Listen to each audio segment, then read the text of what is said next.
Salam, selamat pagi untuk kita semua. Salam bahagia, jangan lupa bahagia. Setiap hari Kamis kita harus optimis.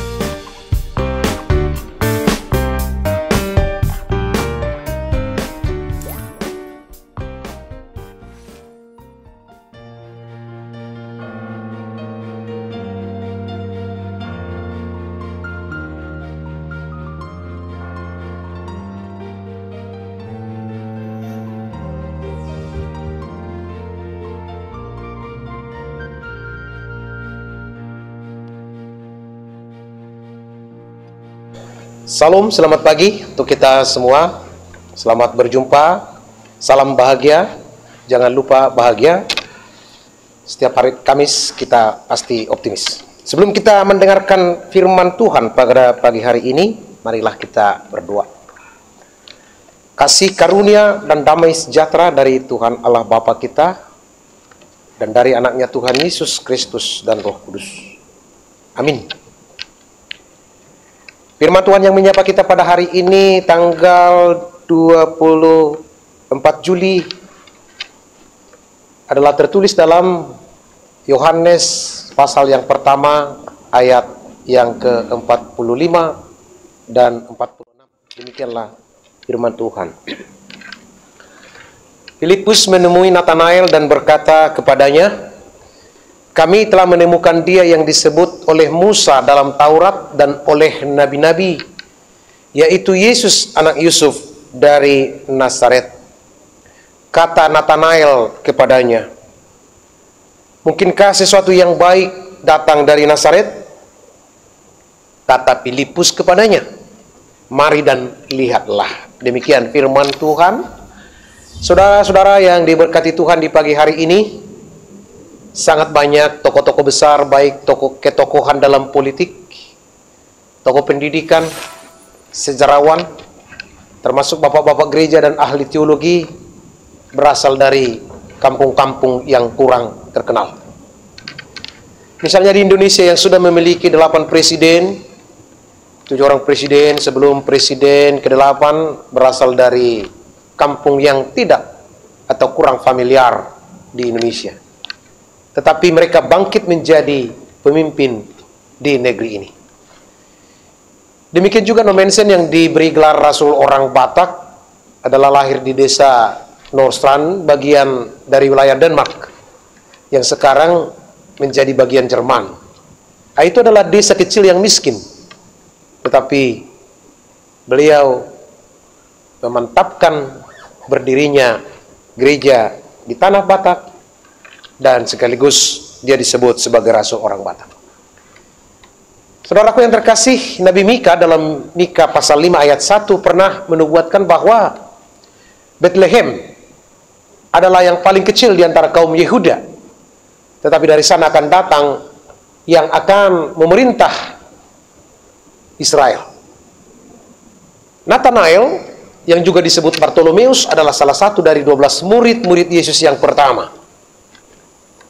Ternyata bagi seorang Natanael yang diajak Filipus untuk menjadi murid Yesus, tidak yakin bahwa dari kota Nazaret akan muncul Mesias yang diberitakan itu. Dalam benak Natanael, kota Nazaret yang menjadi tempat masa remaja dan dewasanya Tuhan Yesus tidak mungkin melahirkan seorang tokoh besar, apalagi melahirkan seorang Mesias. Sehingga Natanael berkata, "Mungkinkah sesuatu yang baik datang dari Nazaret?" Perlu kita ketahui atau diingatkan kembali bahwa sejak kembalinya Yesus dari Mesir, ketika Yusuf dan Maria membawanya ke Mesir dan pulang ke Nazaret, dan Yesus dibesarkan di Nazaret hampir 30 tahun. Sehingga Yesus disebut dari Nazaret, walaupun lahirnya di Bethlehem.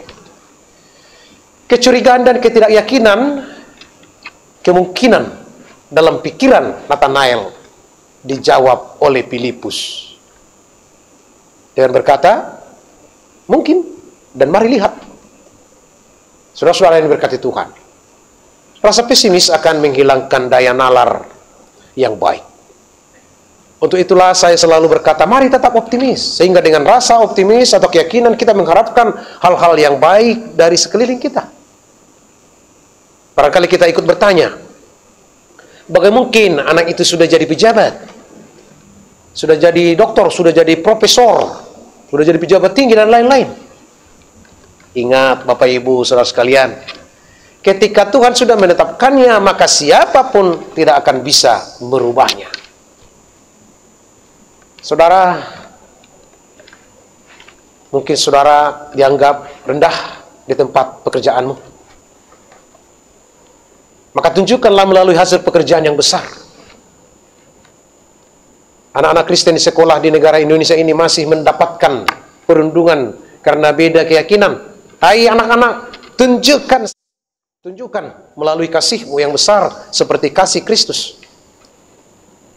Supaya orang berkata, seperti Nathanael, adakah yang baik yang datang dari pengikut Kristus? Jawabnya banyak.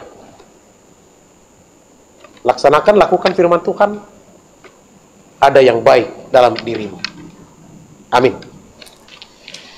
Terima kasih Tuhan atas firman-Mu yang kami dengarkan pada pagi hari ini, pada hari ini. Biarlah Tuhan kami mengimaninya. Melalui firman-Mu kami diajarkan, mungkin orang menganggap kami rendahan, tidak dipandang, tetapi oleh karena Tuhan memperbolehkan kami bisa melakukan hal-hal yang besar, pekerjaan yang besar, pekerjaan-pekerjaan yang baik. Terima kasih Bapa di sorga, berkati seluruh umat-Mu yang percaya kepadamu, anggota gereja-Mu dimanapun mereka berada, dalam pekerjaannya, dalam aktivitasnya. Tuhan lindungi mereka dan mampukan mereka bekerja seprofesional dan sebaik mungkin pada hari ini.